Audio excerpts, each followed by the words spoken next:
So I've been in the process of laying out an absolute ton of generators in preparation for sending, what is it, roughly 2,200, something like that. What is it, 740 times 3? Yeah, 2220 turbo fuel to this area, which is going to result in just an absolute ton of power, number one. So 250. That doesn't seem right. No. So 22, 20. Okay. This turned into a math thing. So 296 generators. 296 generators, 296 times 250. So 74,000 megawatts. 74,000 gigawatts. There's a lot of them. There's a lot of them. Matter of fact, there's 296 of them. And I'm going to show you guys. I was kind of trying to figure out what I could make a video on today because I'm just doing a whole lot of repetitive building, more or less. But I'll give you a rundown of the alternate recipe I'm using to do this, so maybe you can kind of have a good idea of what you're getting into if you choose to use this recipe. There's 1,000 ways to do this, but I got this recipe unlocked and I wanted to give it a try, and it looked really good to me, so decided to give it a go. So more or less, this is the turbo blend fuel recipe. And as you can see, we have everything absolutely perfect as far as this whole system goes. I actually, hold on one second. I actually drew up this entire thing on Illustrator to kind of break down. I more or less started with more or less how much oil I have, and then I worked that backwards from these machines. And with this system for 720 turbo fuel and 96 generators, we need 8 or 16 blenders, right? 4, 4, 4, and 4. And with each one of those blenders, we have to have 3 heavy oil residue things, which, you know, this is pretty much, I'm going to explain this all to you here, but yeah, if you for whatever reason want a screenshot of that or anything like that, just hit me up in my Discord. The link's down in the description, and I can give you a better high quality picture of this. But yeah, more or less, we need heavy oil residue, fuel, sulfur, and coke. And as you can see, we are maximizing that in every one of these blenders here. So everything's running smoothly. It's running perfect, dialed in, locked in. And I've got a few tips to get your fluids and stuff to work like this. Some things I implemented yesterday that are working really well for me right now. So first thing first, you can see that we have more or less conjoined 2 300 pipes, since our MK2 pipes can support 600 fluid per minute. As long as they're on a flat base like this, we can move that 600 per minute wherever the heck we want to, no matter the distance. So we combine the 300 and the 300 here into our 600 line, and we're also bringing in sulfur from God knows where. And then from here we take it up through the floor, because floor holes are bugged right now, so we just go through the floor. And then we take that all the way up high with another pump up top. And essentially what this does, this is called like a water tower, I guess is what most people call it, but more or less we're pumping it as high as it can go, which allows it to fall faster and distribute amongst all the machines faster. So this is a new thing that I'm going to implement with everything that I'm using liquids for, because yeah, it's working really well. Another thing that's working really well is placing a buffer down first when I start my builds. And this buffer stays 2400 at like 24/7. You know what I'm saying? It's always full, which is great to pretty much allow for what we've got going on here. So here's our first 3 heavy oil residue refineries. All these are the same, but I'll break down what I did here. This is just for looks, because I put them there and then realized I didn't need them, but I just left them anyway. But more or less, we're taking a rip off of this line, and we got a valve here that says only 90 can go through here. Using valves for this very specific thing is going to, you know, benefit us in a ton of ways, but more or less it's going to stop the any sort of extra like pulsing flow we could get from this line and just give us our 90, and that is all. So I'm going to start using these a lot more often here. And then when you place these, yes, you can place them, you know, in the middle of your pipe like this, wherever you want to. But another thing I changed up last night after I was looking at some pipes and stuff, and I found that if you put it in the middle of your pipe like this, that you will gradually get more and more flow rate drop the further you go. And I just think that has something to do with the way that these attach or something like that. But more or less, place it where you want to place it. You know what I'm saying? Place it here, and then delete the pipe underneath of it, and then replace the pipe on both sides so that you have that better connection with those. So that's another thing I implemented to really get this like top-notch stuff going here.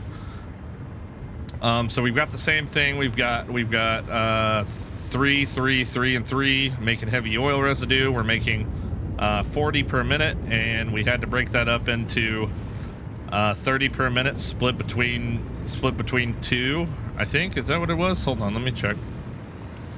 So yeah, we need 30 per minute here, and we make 40 per minute here. So we took the 340s, made 120, and that's how we came up with our little 4 design here, which is you know, 4 blenders for these 3 heavy oil refineries.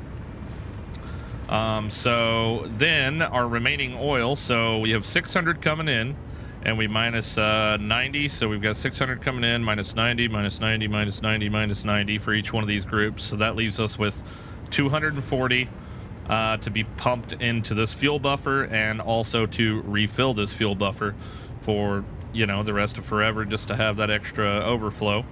And then we come here with another 90, and what we're doing here is we're making petroleum coke, because we need approximately, let's see here, we need 22.5 times 16, so we need 360 petroleum coke, which is perfect, because with 90 oil we can make exactly what we need for heavy oil residue here, which I believe is 120 heavy oil residue, which will then convert into, if I go up here, 360 petroleum coke.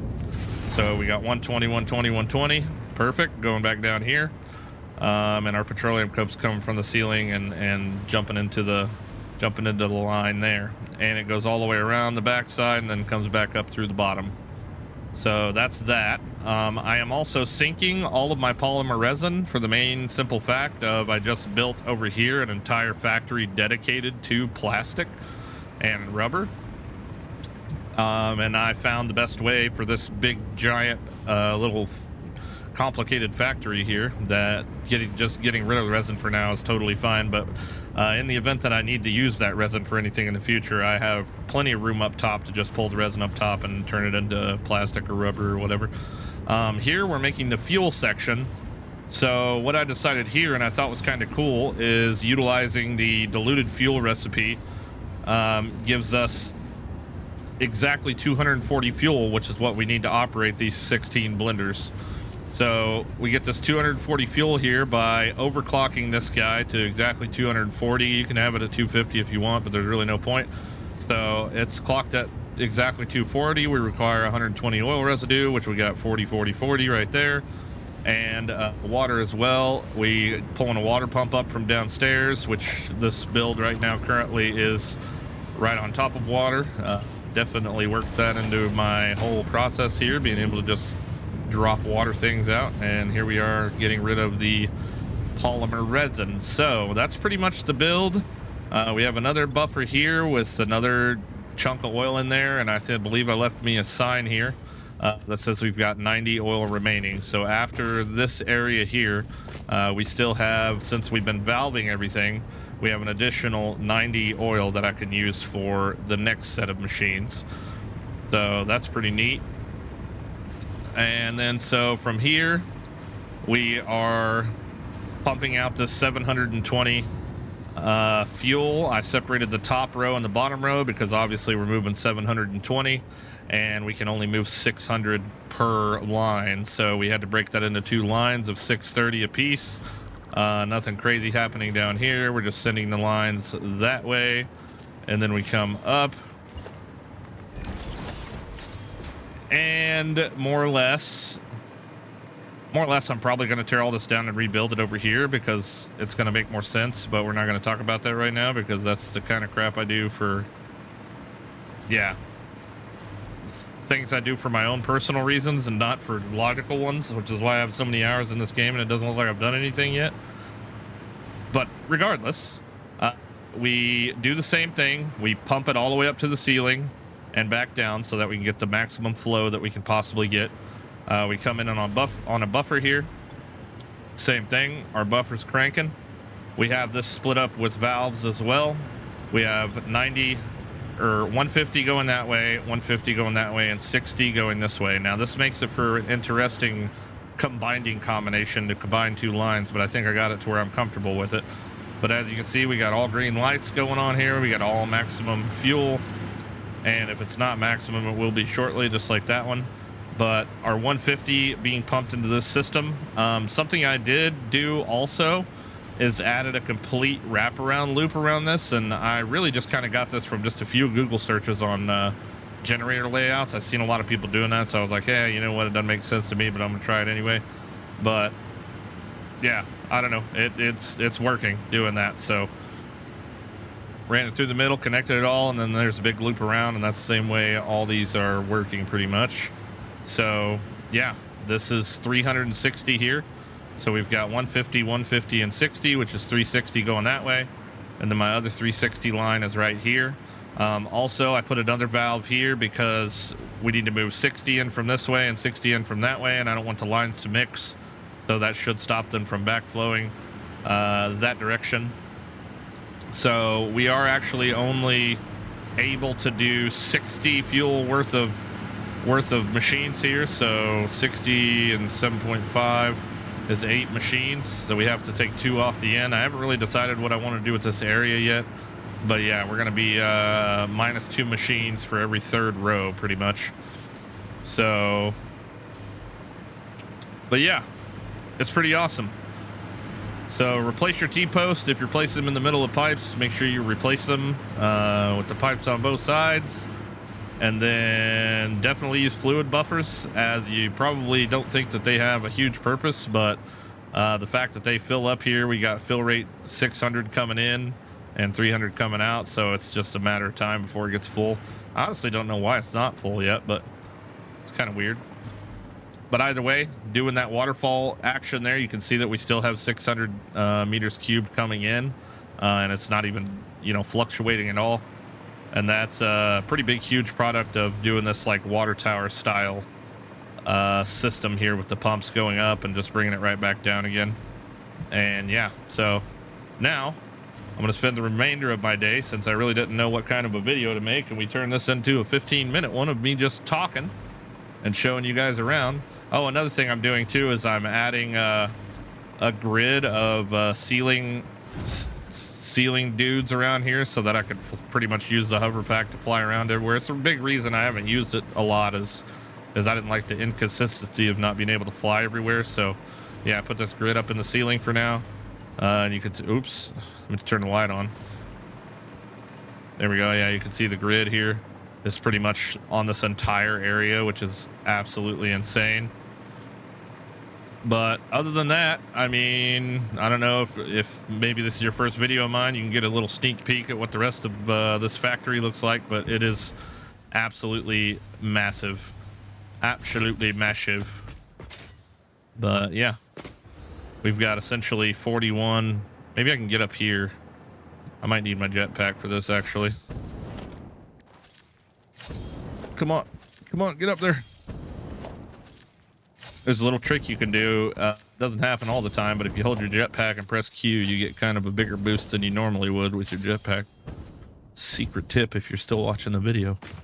And if you are watching the video, do me a favor and reach down in them comments and type Hatcher remains. Everybody that didn't watch it up to this point is going to be really confused when they see that.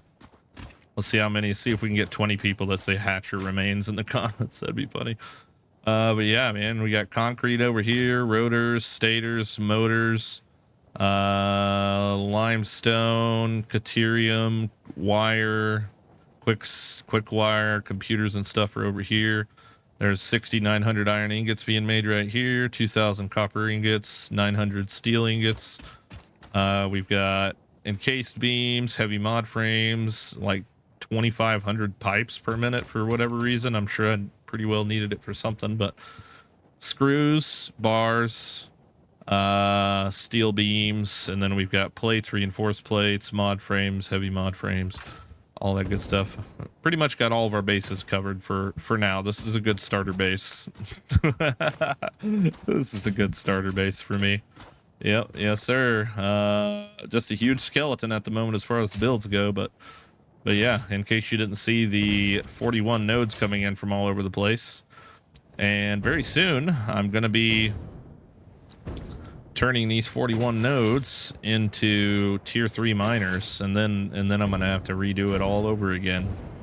But that's fine. I'll probably just leave it alone here and go build another one of these gigantic factories in another part of the map. But yes sir, you can see that we got a couple 300 per minute miners out there. A little freaking impure crap.